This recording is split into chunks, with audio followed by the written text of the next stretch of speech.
Was Napoleon a chud or a chad? A power-hungry warlord or the greatest underdog in history? Let's settle it.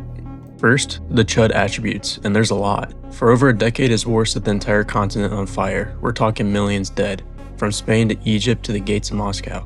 At his coronation, the Pope was right there to crown him, and Napoleon snatched the crown out of his hands and put it on his own head. Straight disrespect. And here's the one people forget. France had abolished slavery during the Revolution, and Napoleon brought it back, reinstating it in the French colonies. Hard chud. Then there's the ego that ended him. In 1812, he marched roughly 600,000 men into Russia. The Russians burned their own land behind them, left him nothing, and let the winter do the rest.